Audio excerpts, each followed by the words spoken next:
Dear students, welcome to my channel easy English. ছাত্ৰ ছাত্ৰীসকল, আমি আজি আলোচনা কৰিম তোমালোকৰ একাদশ শ্ৰেণীৰ ইংৰাজী বিষয়ৰ এটি কবিতা। কবিতাটিৰ শিৰোনাম হৈছে চাইল্ডহুড। কবি মাৰ্কাছ নাটেন। চাইল্ডহুড, যাক অসমীয়াত কোৱা হয় শৈশৱকাল, অৰ্থাৎ শিশু অৱস্থা। মানুহৰ যি জীৱন চক্ৰত বিভিন্ন পৰ্যায় থাকে। এটি কেঁচুৱাটো গৈ সি শিশু হয়, তাৰপিছত কিশোৰ অৱস্থা পায়, তাৰপিছত যুৱ অৱস্থা লাভ কৰে, তাৰপিছত ডাঙৰ হয়, এডাল্ট হয়, নহয় জানো? তাৰপিছত বৃদ্ধ অৱস্থা পায়, আৰু ইয়াৰ পিছত কি হয়, জীৱন চক্ৰৰ সামৰণি পৰে। আৰু এই মানুহৰ জীৱনৰ এই বিভিন্ন পৰ্যায়বিলাক যে আছে, সেই সকলো পৰ্যায়ৰ ভিতৰত শৈশৱকালটোক জীৱনৰ শ্ৰেষ্ঠতম সময় বুলি কোৱা হয়। ইয়াক শ্ৰেষ্ঠতম সময় বুলি এইবাবেই কোৱা হয় যে এই শিশু অৱস্থাত আমাৰ একো জীৱনত জটিলতা নাথাকে। এটি শিশুৱে যেতিয়া সি শিশু হৈ থাকে, শিশুটোৰ ক্ষেত্ৰত কি হয়, জীৱনত একো সমস্যা নাই। সি প্ৰাণ ভৰি জীৱনটোক উপভোগ কৰিব পাৰে, প্ৰাণ ভৰি সেই লাইফটোক এনজয় কৰিব পাৰে, প্ৰাণ ভৰি খেলিব পাৰে, প্ৰাণ ভৰি হাঁহিব পাৰে, এই জীৱনটোক উপভোগ কৰে। কিন্তু যেতিয়া লাহে লাহে আমি ডাঙৰ হৈ আহোঁ, কি হয়, আমাৰ জটিলতাবোৰ বাঢ়িবলৈ লয়, আমাৰ দায়িত্ব বাঢ়িবলৈ লয়, নিজৰ প্ৰতি, পৰিয়ালৰ প্ৰতি, সমাজৰ প্ৰতি দায়বদ্ধতা বাঢ়িবলৈ লয়, ৰেছপনচিবিলিটিজবোৰ বাঢ়িবলৈ লয়, নহয় জানো? আৰু যিমানেই আমি ডাঙৰ হৈ গৈ থাকোঁ, জীৱনৰ শেষ সময়লৈকে এই যে দায়িত্বৰ বোজা, এই দায়বদ্ধতা, এইবিলাকৰ পৰা আমি মুক্তি পাব নোৱাৰোঁ। কিন্তু যে এটি শিশুৰ ক্ষেত্ৰত এইবোৰ একো নাখাতে। আৰু সেইবাবে কি হয়, শৈশৱকালটো ইমানেই বেছি সুন্দৰ, ইয়াক আমি সোণালী শৈশৱ বুলি কওঁ। এতিয়া আমি যিটো কবিতা আলোচনা কৰিবলৈ গৈছোঁ, এই কবিতাৰো মূল বিষয়বস্তু এইটোৱেই যে আমিবোৰ যেতিয়া ডাঙৰ হৈ যাওঁ, যেতিয়া বিভিন্ন দায়িত্বৰ বোজা ল'বলগীয়া হয়, সমস্যাৰ মাজত আমি সোমাই পৰিবলগীয়া হয়, জীৱনৰ জটিলতাবোৰ যেতিয়া আমি দেখিবলৈ আৰম্ভ কৰোঁ, তেতিয়া আমাক কি কৰে, শৈশৱৰ স্মৃতি আমাক আমনি কৰে। আমি তেতিয়া সকলোৱে উপলব্ধি কৰোঁ যে শৈশৱকালটোৱে বৰ সুন্দৰ আছিল। এই কবিতাটোত কবিয়ে বাৰে বাৰে প্ৰশ্ন কৰিছে যে ক'ত হেৰুৱাল সেই সোণালী শৈশৱ, কেতিয়া হেৰাল সেই শৈশৱ, কেনেকৈ হেৰাল আমাৰ সেই ইমান ধুনীয়া জীৱনৰ শ্ৰেষ্ঠ সময়খিনি। বৰ সুন্দৰ কবিতা। যেতিয়া কবিতাটো আমি পঢ়ি গৈ থাকিম, এটা খুব ভাল অনুভৱ, এটা সুন্দৰ অনুভৱে আমাৰ মনবোৰ ভৰাই তোলে। ঠিক আছে, আমি এতিয়া মূল কবিতাটোলৈ আগবাঢ়োঁ। When did my childhood go? কেতিয়া, when my childhood go? Childhood মানে গম পাইছা, শৈশৱ, go মানে হৈছে যোৱা, যে মোৰ শৈশৱকালটো কেতিয়া গুচি গ'ল। Was it the day? সেই দিনটো আছিল নেকি? I ceased to be 11.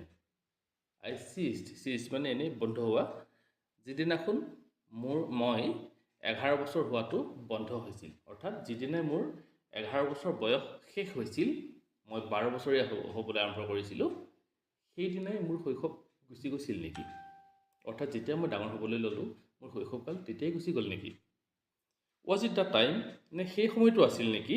I realized মানে উপলব্ধি কৰা, যিদিনা মই উপলব্ধি কৰিছিলোঁ বা মই বুজি পাইছিলোঁ that hell and heaven, স্বৰ্গ আৰু নৰক, হেল মানে স্বৰ্গ, হেল মানে নৰক, হেভেন মানে হৈছে স্বৰ্গ। শব্দ অৰ্থবোৰ ইয়াত দিয়া আছে, চাই ল'বা ভালদৰে। সেই দিনটো আছিল নেকি যিদিনা মই বুজি পাইছিলোঁ, মই যিদিনা উপলব্ধি কৰিছিলোঁ যে নৰক আৰু স্বৰ্গ বুলি, বা স্বৰ্গ আৰু নৰক বুলি could not be found in geography. Found মানে বিচাৰি পোৱা, জিঅ'গ্ৰাফী মানে গম পাইছা, ভূগোল, নহয় জানো? যে মই যিদিনা উপলব্ধি কৰিছিলোঁ যে স্বৰ্গ আৰু নৰক বুলি কোনো ঠাই জিঅ'গ্ৰাফীৰ কিতাপত নাছিল। And therefore could not be, আৰু সেইবাবে এনেকুৱা ধৰণৰ কোনো ঠাই থাকিবই নোৱাৰে। কাৰণ মই ডাঙৰ হৈছিলোঁ, মই 12 বছৰীয়া হৈছিলোঁ, আৰু মই স্কুললৈ গৈছিলোঁ, মই পঢ়িছিলোঁ, আৰু যেতিয়া ভূগোলৰ কিতাপখন পঢ়িছিলোঁ, তেতিয়া দেখিছিলোঁ তাততো স্বৰ্গ আৰু নৰক বুলি একো ঠাই নাই। কাৰণ তোমালোকৰ যিটো ভূগোল যিসকলে পঢ়িছা গম পাবা, হাইস্কুলতো পঢ়ি আহিছা, যে ভূগোলত কি থাকে, আমাৰ এটা গোলক থাকে, নহয় জানো? গোলকটোত গোটেই পৃথিৱীখন থাকে, সাগৰ, মহাসাগৰ, পাহাৰ, পৰ্বত, মালভূমি, সমভূমি, দেশ, মহাদেশ সকলো থাকে, নহয় জানো? কিন্তু মই যেতিয়া সেই ভূগোলৰ কিতাপখন পঢ়িলোঁ, ভূগোলখন চালোঁ, গোলকটো চালোঁ, মই তেতিয়া কি দেখিলোঁ যে তাত মই ক'তো স্বৰ্গ আৰু নৰক বুলি কোনো ঠাই মই বিচাৰি নাপালোঁ। আৰু সেই দিনটো, আৰু সেইকাৰণে মই উপলব্ধি কৰিলোঁ, মই বুজি পালোঁ যে therefore could not be, এনেকুৱা নামৰ কোনো ঠাই থাকিবই নোৱাৰে।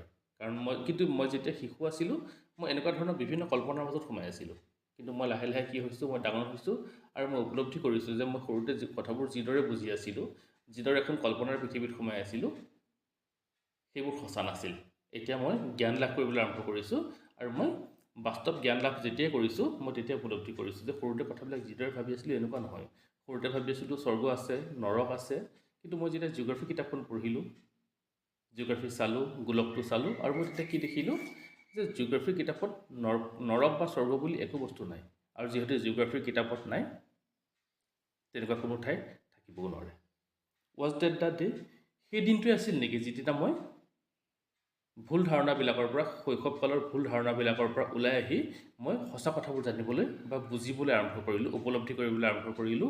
সেই দিনটোতেই মোৰ শৈশৱ গুচি গ'ল নেকি? Next stanza, when did my childhood go? আকৌ কবিয়ে প্ৰশ্ন কৰিছে, কেতিয়া গুচি গ'ল মোৰ শৈশৱ? কেতিয়া গুচি গ'ল? Was it the time? সেই সময়টো আছিল নেকি আই ৰিয়েলাইজড, মই উপলব্ধি কৰিছিলোঁ বা মই বুজি পাইছিলোঁ that adults were not all they seemed to be. That adults মানে হৈছে প্ৰাপ্তবয়স্ক, অৰ্থাৎ ডাঙৰ মানুহ। এই ডাঙৰ মানুহবোৰ were not all they seemed to be, seemed মানে দেখা পোৱা। এই ডাঙৰ মানুহবোৰ কেনেকুৱা আছিল বুলি কৈছে? Were not all they seemed to be, একেবাৰে ঠিক তেনেকুৱাও নাছিল যেনেকুৱা তেওঁলোকক দেখা গৈছিল। মই যেতিয়া শিশু আছিলোঁ, ডাঙৰ মানুহবিলাকক মই দেখিছিলোঁ, মই তেওঁলোকক যেনেকুৱা বুলি ভাবিছিলোঁ, তেনেকুৱা ধৰণৰ তেওঁলোকে নিজকে দেখুৱাইছিল, কিন্তু খুব তেনেকুৱাও নহয়। এই কথাবোৰ মই লাহে লাহে উপলব্ধি কৰিছিলোঁ। দে টকড অফ লাভ, সিহঁতে কিহৰ বিষয়ে কয়? ভাল পোৱাৰ কথা কয়, মৰমৰ কথা কয়, ভাল ভাল কথা কয়। And Priest of love, Priest মানে হৈছে উপদেশ দিয়া। এই ডাঙৰ মানুহবিলাকে, মই যেতিয়া শিশু আছিলোঁ, ডাঙৰ মানুহবিলাকে কি কৰে? মোক ভাল পোৱাৰ কথা কৈছিল, মৰমৰ কথা শিকাইছিল, ভাল ভাল কথা শিকাইছিল। But did not act so' lovingly, কিন্তু মোক সিহঁতে ইমান ভাল ভাল কথা কৈছিল, উপদেশ দিছিল, বুজাইছিল, ভাল হ'বলৈ কৈছিল, ভাল কাম কৰিবলৈ কৈছিল, মৰমৰ কথা কৈছিল, হয়নে? কিন্তু but did not act so' lovingly, কিন্তু সিহঁতে কি নকৰে? But did not act so' lovingly, act মানে হৈছে কৰা, কিন্তু সিহঁতে নিজেই তেনেকুৱা একো নকৰে। ছ' লাভিংলি, ইমান মৰমৰ সিহঁতে একো নকৰে। অৰ্থাৎ মই যেতিয়া শিশু আছিলোঁ, মই ডাঙৰ মানুহবিলাক খুব ভাল মানুহ বুলি ভাবিছিলোঁ, কাৰণ সিহঁতে মোক সদায় ভাল ভাল কথা কয়, মৰমৰ কথা কয়, ভাল উপদেশ দিয়ে। কিন্তু মই যেতিয়া এতিয়া ডাঙৰ হ'বলৈ আৰম্ভ কৰিছোঁ, মই উপলব্ধি কৰিছোঁ যে মানুহবোৰ, সিহঁতে যেনেধৰণে মোক দেখুৱাইছিল, যি ধৰণৰ ইমেজ এটা মোৰ মাজত সৃষ্টি কৰিছিল, মানুহবিলাক কিন্তু আচলতে ডাঙৰ মানুহবোৰ ইমান ভালো নহয়। সিহঁতে ভাল ভাল কথা কয়, কিন্তু নিজে ভাল ভাল কাম নকৰে। আমাক কাজিয়া নকৰে বুলি কয়, নিজে কাজিয়া কৰে। আমাক ভাল কাম কৰিবলৈ কয়, কিন্তু তেওঁলোকে কি কৰে? নিজে বেয়া কাম কৰে। অৰ্থাৎ আমাক যিবোৰ উপদেশ দিছিল, আমাক যে ভাল ভাল কথা কৈছিল, মই সেইকাৰণে সেই মানুহবিলাকক ভাল বুলি ভাবিছিলোঁ। কিন্তু এতিয়া ডাঙৰ হোৱাৰ লগে লগে উপলব্ধি কৰিছোঁ যে ডাঙৰ মানুহবিলাক সঁচাকৈ ইমান বেছি ভাল নহয়। সিহঁতে আমাক ভাল ভাল কথা কয়, কিন্তু নিজেই ইমান ভাল লগা কাম একো নকৰে। Was that the day? সেই দিনটোৱে আছিল নেকি যিটো দিনত মই এই কথাবোৰ বুজি পাইছিলোঁ, উপলব্ধি কৰিছিলোঁ? সেই দিনটোতেই মোৰ জীৱনৰ পৰা শৈশৱকাল বা শিশুকাল বা ল'ৰালিকাল গুচি গৈছিল নেকি? হুৱেন ডিড মাই চাইল্ডহুড গো? কেতিয়া গুচি গ'ল মোৰ শৈশৱ? কবি আকৌ প্ৰশ্ন কৰিছে। ৱাজ ইট তেতিয়া নেকি? When I found my mind was really mine, when যেতিয়া আই ফাউণ্ড মই আৱিষ্কাৰ কৰিলোঁ, মই গম পালোঁ। কি বুলি গম পালোঁ? মাই মাইণ্ড ৱাজ ৰিয়েলি মাইন, মোৰ যিটো মন, মোৰ মনটো কেৱল মোৰ নিজা। অৰ্থাৎ মোৰ মনটোৱে নিজাকৈ ভাবিব পাৰে, মোৰ মনটোৱে নিজাকৈ চিন্তা কৰিব পাৰে, মোৰ নিজাকৈ এটা মন আছে। এই কথাটো মই যেতিয়া আৱিষ্কাৰ কৰিলোঁ, তেতিয়াই মোৰ শৈশৱ গুচি গ'ল নেকি? To use whichever way I choose, to use মই মোৰ চিন্তাবোৰ ব্যৱহাৰ কৰিব পাৰোঁ। Whichever way I choose, মই যিদৰে পচন্দ কৰোঁ, যিদৰে বাছি লওঁ, সেইমতে মই কি কৰিব পাৰোঁ? মই মোৰ চিন্তাবোৰ ব্যৱহাৰ কৰিব পাৰোঁ। প্ৰডিউচিং থটছ, মই মোৰ নতুন নতুন চিন্তা প্ৰডিউচ কৰিব পাৰোঁ, উদ্ভাৱন কৰিব পৰা হ'লোঁ।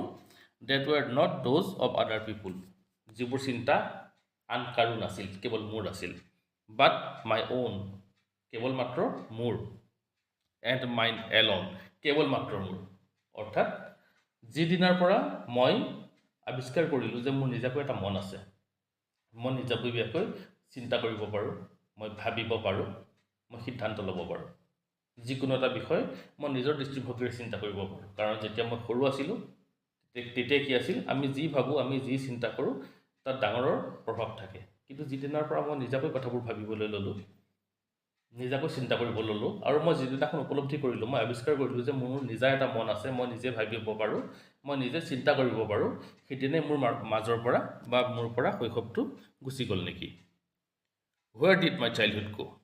আৰু শেষৰটো ষ্টেঞ্জাত কবিয়ে প্ৰশ্ন কৰিছে আকৌ যে হুৱেৰ ডিড মাই চাইল্ডহুড গো, ক'লৈ গুচি গ'ল, হুৱেৰ, মোৰ চাইল্ডহুডটো ক'লৈ গুচি গ'ল। তোমালোকে এটা কথা মন কৰিবা, ইয়াৰ আগৰ তিনিটা ষ্টেঞ্জাত কবিয়ে বাৰে বাৰে প্ৰশ্ন কৰি আছিলে when did my childhood go, কেতিয়াই গুচি গ'ল।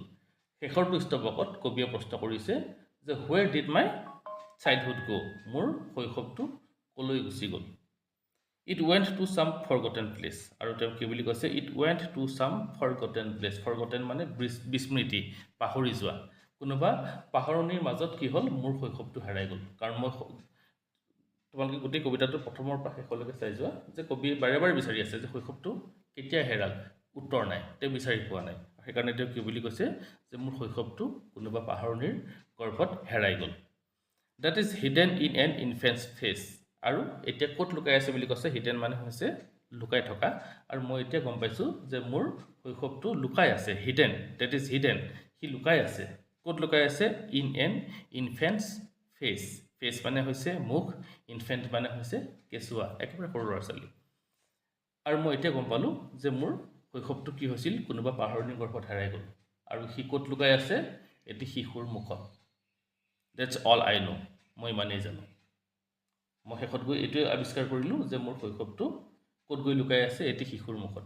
কাৰণ যিবোৰ একেবাৰে কেঁচুৱা হয়, সৰু ল'ৰা ছোৱালী হয়, সিহঁতবোৰ কি হয়, খুব সৰল হয়। সিহঁতৰ মুখবোৰ চাবাচোন খুব মৰম লাগে। আৰু এইটো কাৰণেই মৰম লাগে যে সিহঁতৰ মুখবোৰ একেবাৰে সৰল হয়, নিষ্পাপ, নহয় জানো।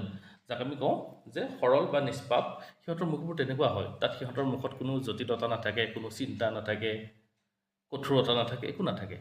আৰু এই সৰলতাখিনি কেৱল শিশুৰ মুখত বিচাৰি পোৱা যায়। আৰু সেইকাৰণে কবিয়ে কি বুলি কৈছে যে মোৰ শৈশৱটো ক'ত হেৰাই গ'ল, ই কোনোবা পাহৰণিৰ গৰ্ভত হয়তো হেৰাই গ'ল।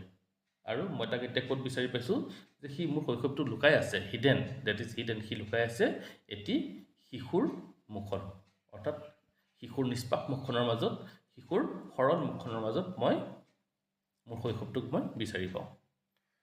ছাত্ৰ ছাত্ৰীসকল, এইখিনিয়ে আছিল তোমালোকৰ চাইল্ডহুড কবিতাটোৰ সবিশেষ আলোচনা। আৰু আমি আশা কৰিছোঁ যে তোমালোকৰ কবিতাটো পঢ়ি বুজি পোৱাত আমাৰ এই প্ৰচেষ্টাই যথেষ্ট সহায়ক হ'ব।